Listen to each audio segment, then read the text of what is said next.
Tai Sensei, ouvi dizer que existem palavras japonesas com origem no português. É verdade isso?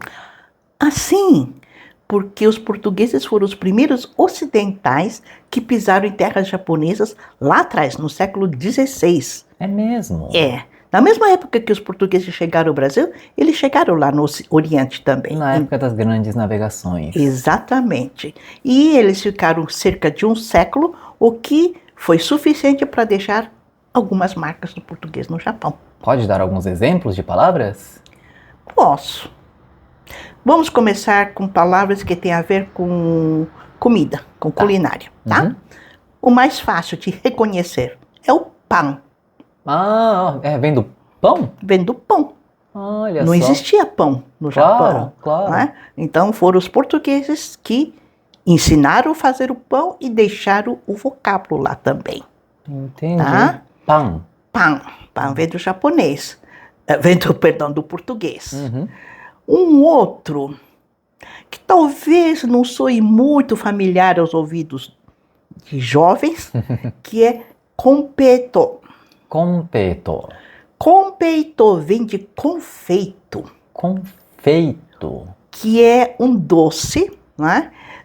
E que a gente encontra no português em confeitaria. O que é Claro. confeitaria? A casa onde se faz confeitos, mas no linguajar normal, popular, difícil ouvir essa palavra, né? Uhum. Talvez em Portugal, aqui no Brasil a gente ouve menos. Mas de qualquer forma, é esse doce, no Japão tomou a forma de doces coloridos, né? Feitos de açúcar cristalizado e que as crianças gostam muito. É um docinho que você coloca no banho e ele vai derretendo. Isso se chama compeito. Certo. E é interessante você ver os ideogramas que eles adotaram depois para escrever compeito. Encaixaram ideogramas. E encaixaram. Com é o kanji de ouro, Aham. dourado. Pei é coisa chata, Aham. plana. E to é açúcar. Certo. Então é açúcar que foi compensado e tem colorido. Não é dourado, mas tem colorido. E eles adaptaram Uhum. para compeito. Um outro fácil. Tem um que é o tempura. Certo. É um Hoje- prato super tradicional da culinária japonesa. Pois é, hoje quando se fala de culinária japonesa, geralmente os restaurantes têm o tempura. Uhum. Né? E aí tem uma coisa muito interessante. Muitas vezes, muita gente acha que tempura veio de tempero, Uhum. né? Do português tempero. Mas eu acho que ele tem mais a ver com a palavra tempora, que também não se usa muito mais verdade, hoje ia em até te dia. perguntar o que significa. Tempora era um ritual que se fazia no começo de cada estação, pela Igreja Católica, em que durante 2 ou 3 dias, agora não me lembro exatamente o número de dias, mas enfim, durante alguns dias se fazia jejum, ou seja, não se comia carne.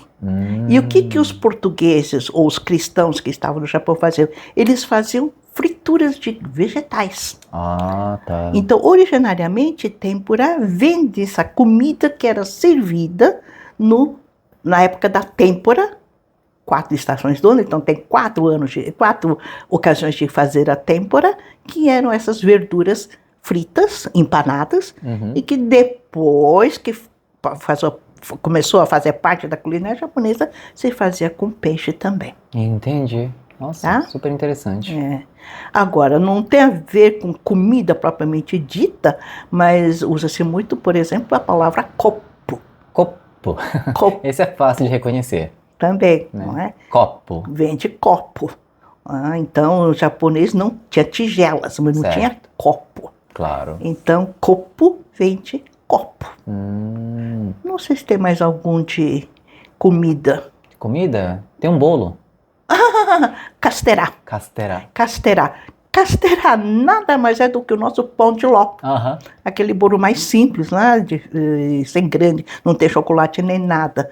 Mas por que casterá? Uhum. Porque, na época, o nosso pão de ló era conhecido como bolo de castela, ou seja, da região originária daquele tipo de bolo. Entendi. Aí até hoje é chamado de castera. Castera. Agora tem uma outra história. Então, são essas coisas que ganham corpo no decorrer enfim, as conversas vão passando e vão se modificando.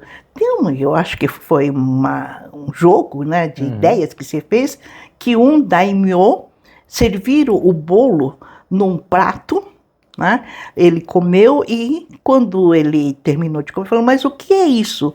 E no prato havia o desenho de um castelo. E a pessoa que serviu, isso é um castelo. Certo. Eu acho que é mais viável o bolo de castela. Mas enfim, são histórias que correm por aí. Claro, quando a gente fala de etimologia, sempre é muito complicado de definir a raiz da palavra de fato, né? Uns a gente consegue definir, mas Exato. algumas têm algumas teorias, né? Algumas hipóteses. Tem algumas outras que depois eu vou falar mais no finzinho para não deturpar um pouco essa linha, né, da influência direta do português. Ouvi falar dizer que tem uma palavra que vem da marmelada também. Ah, marmelada, sim. Mamaredo. Mamaredo. Mamaredo vem de marmelada, porque marmelo é um tipo de cítrico com o qual se fazia geleia e que ficou mamaredo. No Japão. No Japão. Em termos de comida, é mais ou menos por aí. Certo. Mas tem também alguns objetos que derivam do português. Por exemplo, o mais comum, mais fácil de reconhecer é o botão. Botão. Botão. É o botão. Botão. Vestimenta japonesa não tinha botão, verdade, não né? se usa Kimono botão. não tem botão. Não tem botão, né? Então, descobriram que existia uma coisa que prendia as roupas e veio do português. Botão deu botão. Botão, Uau. né? Uma outra palavra é o karuta. Karuta. Karuta. Vem de carta? Vem de carta. É diferente, não é de quatro naipes, não é aquilo, mas é um jogo. Certo. Então, jogo que usa tabletas assim, chama-se karuta. É o karutatori, que se faz também muito no Hanafuda. É o, vamos dizer assim, o exemplo, né? Quando fala de karuta para o japonês, a imagem que vem é do Hanafuda, que é um jogo, tudo outras regras, mas são tabuletas assim que são desenhadas, tem figuras.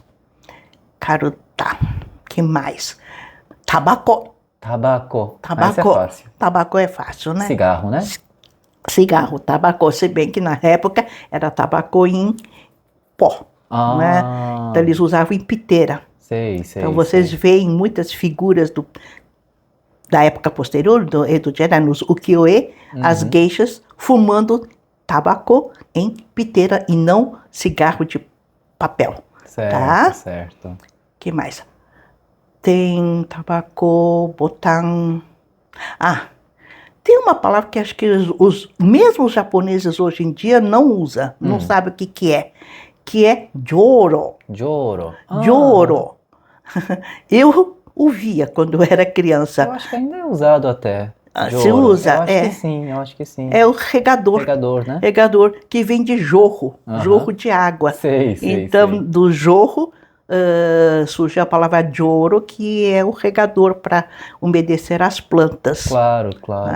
Capa falando em água, né? Capa, pois é, lembrei. Capa é a capa de chuva. Capa de chuva. Capa de chuva é exatamente a mesma coisa, capa. Capa.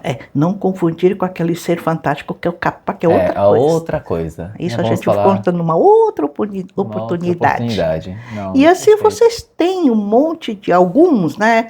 Esses são algumas das palavras que ficaram na língua japonesa no linguajar comum. Mas, Sensei, a senhora não falou do arigato, que vem do obrigador. Não tem nada a ver. Não tem nada a ver. Não tem nada a ver. Por quê? Os portugueses chegaram ao Japão no século XVI. Certo. Correto? Só que existe a palavra, é um qualificador, que é arigatashi. Arigatashi, que é anterior. Existe no japonês antes do século XVI. O que quer dizer arigatashi? Bom, aí eu acabo sempre falando de etimologia.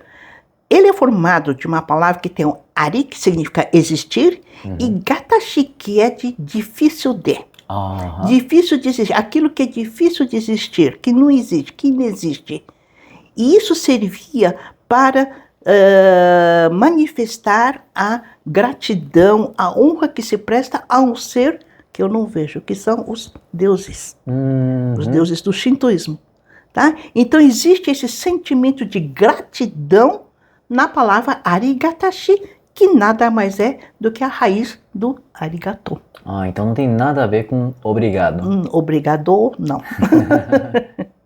É uma Tá? fake news linguística. E tem uma outra que me incomodou muito, eu fiquei sabendo recentemente, que é ombo. Ombo? Ombo é aquele ato de carregar, não precisa ser só criança, mas nas costas. Sei. Não Carregar carrega nas aqui na costas. frente, mas carregar nas costas, não é que os japoneses usam muito, chama-se ombo. Claro. E como carrega nas costas, surgiu a ideia de que ele surgiu da palavra ombro. Ah, Tá? claro. Só que este ato de carregar nas costas já existia antes da chegada dos portugueses novamente, e existe o verbo oburu, que é exatamente carregar nas costas. Então, provavelmente veio deste verbo oburu. Claro. Então é apenas uma coincidência. Essa proximidade, né? E a questão sonora muitas vezes leva a enganos. Sim, porque, enfim, é uma evidência que parece intuitiva. Exatamente. Mas as coisas não nascem com nome, né? São Claro. as pessoas que acabam dando. E aí muitas coincidências ocorrem. Perfeito. Nossa, mas obrigado por compartilhar tantas palavras, né? E como tem origem no português, de fato é mais fácil para os nossos estudantes aprenderem. Sim, eu acho que deve ter umas 20 e poucas, 30 palavras que ficaram no japonês. Claro. E Esses foram alguns exemplos que eu dei. Alguns dos exemplos, né? Muito obrigado, Thais Sensei. Então, E para quem quiser aprender japonês assim, de cabeça, o que nós podemos recomendar? Nosso curso japonês essencial. Opa! O nosso curso japonês essencial, a gente abre várias vezes ao ano, né? E é um curso em que a gente trata, como o próprio nome diz, essencial da língua japonesa. Perfeito. Começamos do zero e chegamos até a capacidade de você se comunicar no dia a dia do japonês, com os japoneses, tá? Trabalhamos a escritura, trabalhamos a fala, a pronúncia e trabalhamos a estruturação da frase e a audição também. Perfeito. Tá? Para quem quiser saber de mais detalhes, teremos todas as informações no link da descrição deste vídeo. As matrículas podem estar abertas ou não, a depender de quando vocês estiverem assistindo este vídeo. Isso aí.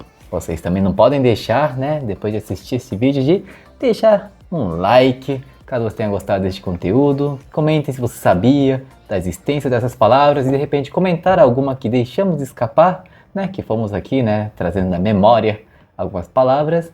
E é isso, né, Thais Sensei? É isso.